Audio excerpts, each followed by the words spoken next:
Marc, chapitre 14. La fête de la Pâque et des pains sans levain devait avoir lieu 2 jours après. Les chefs des prêtres et les spécialistes de la loi cherchaient les moyens d'arrêter Jésus par ruse et de le faire mourir.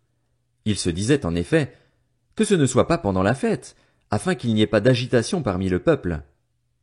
Comme Jésus était à Béthanie, dans la maison de Simon le lépreux, une femme entra pendant qu'il se trouvait à table. Elle tenait un vase qui contenait un parfum de nard pur très cher. Elle brisa le vase et versa le parfum sur la tête de Jésus.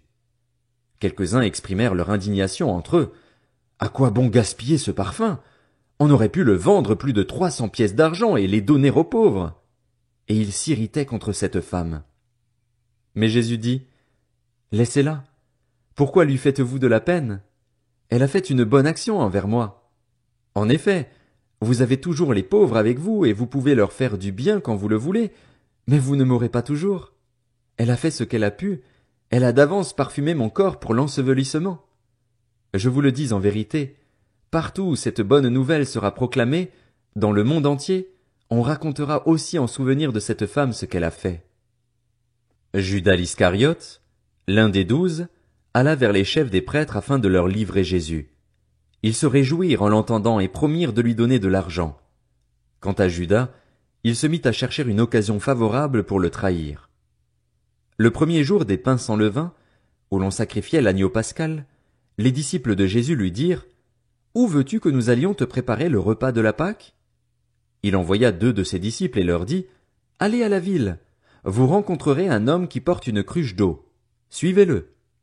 Là où il entrera, dites au propriétaire de la maison, « Le maître dit, où est la salle où je mangerai la Pâque avec mes disciples? » Alors il vous montrera une grande chambre à l'étage, aménagée et toute prête. C'est là que vous nous préparerez la Pâque. Ses disciples partirent, arrivèrent à la ville et trouvèrent tout comme il le leur avait dit, et ils préparèrent la Pâque. Le soir venu, il s'y rendit avec les 12. Pendant qu'ils étaient à table et qu'ils mangeaient, Jésus dit, « Je vous le dis en vérité, l'un de vous, qui mange avec moi, me trahira. » Ils devinrent tout tristes et lui dirent l'un après l'autre, « Est-ce moi ?» Il leur répondit, « C'est l'un des 12, celui qui met la main dans le plat avec moi. Le Fils de l'homme s'en va conformément à ce qui est écrit à son sujet, mais malheur à l'homme par qui le Fils de l'homme est trahi.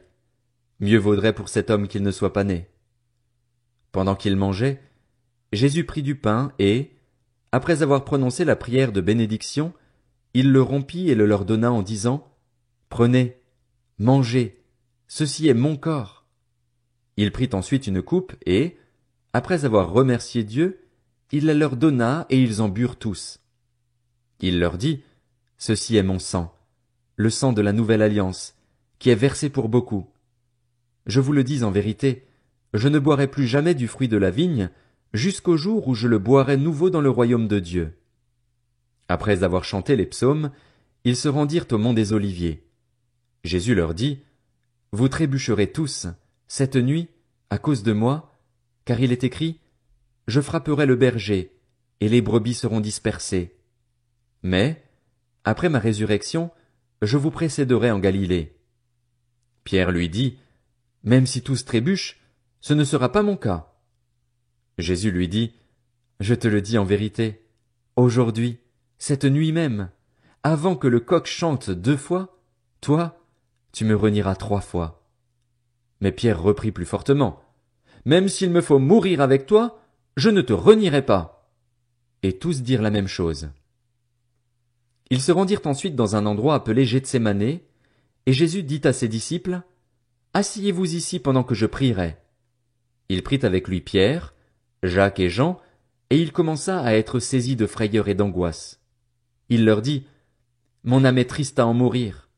Restez ici, éveillés. » Puis il avança de quelques pas, se jeta contre terre et pria que, si cela était possible, cette heure s'éloigne de lui. Il disait, « Abba, Père, tout est possible. Éloigne de moi cette coupe. Toutefois, non pas ce que je veux, mais ce que tu veux. » Il vint vers les disciples, qu'il trouva endormis, et il dit à Pierre, « Simon, tu dors, tu n'as pas pu rester réveillé 1 seule heure. Restez vigilants et priez pour ne pas céder à la tentation. L'esprit est bien disposé, mais par nature l'homme est faible. Il s'éloigna de nouveau et fit la même prière. Il revint et les trouva encore endormis, car ils avaient les paupières lourdes. Ils ne surent que lui répondre. Il revint pour la 3e fois et leur dit, « Vous dormez maintenant et vous vous reposez. C'est assez. L'heure est venue. Voici que le Fils de l'homme est livré entre les mains des pécheurs. Levez-vous, allons-y. Celui qui me trahit s'approche. » Il parlait encore quand soudain arriva Judas, l'un des 12, avec une foule armée d'épées et de bâtons envoyés par les chefs des prêtres, par les spécialistes de la loi et par les anciens. Celui qui le trahissait leur avait donné ce signe.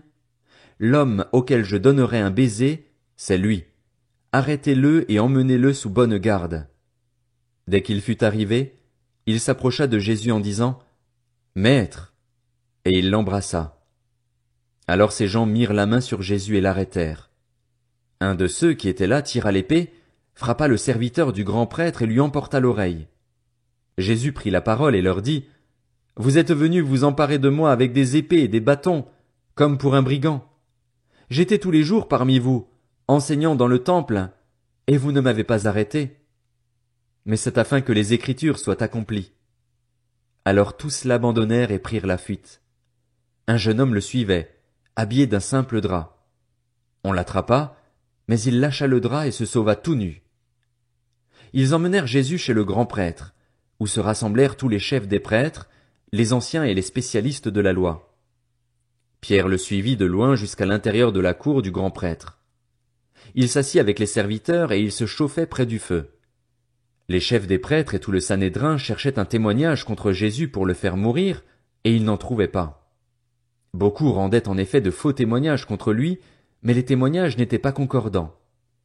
Quelques-uns se levèrent et portèrent un faux témoignage contre lui en disant « Nous l'avons entendu dire, je détruirai ce temple fait par la main de l'homme, et en 3 jours j'en construirai un autre qui ne sera pas fait de main d'homme. » Même sur ce point-là, leurs témoignages ne concordaient pas. Alors le grand prêtre se leva au milieu de l'assemblée et interrogea Jésus en disant « Ne réponds-tu rien? Pourquoi ces gens témoignent-ils contre toi? » Mais Jésus gardait le silence et ne répondit rien. Le grand prêtre l'interrogea de nouveau et lui dit « Es-tu le Messie, le Fils du Dieu béni? » Jésus répondit « Je le suis, et vous verrez le Fils de l'homme assis à la droite du Tout-Puissant et venant sur les nuées du ciel. » Alors le grand prêtre déchira ses vêtements et dit « Qu'avons-nous encore besoin de témoins? Vous avez entendu le blasphème. Qu'en pensez-vous? » Tous le condamnèrent, déclarant qu'il méritait la mort. Quelques-uns se mirent à cracher sur lui, à lui mettre un voile sur le visage et à le frapper à coups de poing en lui disant « Devine !» Même les serviteurs le frappaient en lui donnant des gifles. Pendant que Pierre était en bas dans la cour, une des servantes du grand prêtre arriva. Elle vit Pierre qui se chauffait, le regarda et lui dit « Toi aussi, tu étais avec Jésus de Nazareth. » Il le nia en disant « Je ne sais ni ne comprends ce que tu veux dire. » Puis il sortit pour aller dans le vestibule. Alors un coq chanta. La servante le vit et se mit à dire de nouveau à ceux qui étaient présents « Il fait partie de ces gens-là. » Il le nia de nouveau. Peu après, ceux qui étaient présents dirent encore à Pierre « Certainement, tu fais partie de ces gens-là, car tu es galiléen, tu as le même langage. » Alors il se mit à jurer en lançant des malédictions. « Je ne connais pas cet homme dont vous parlez. » Aussitôt, pour la 2e fois, un coq chanta.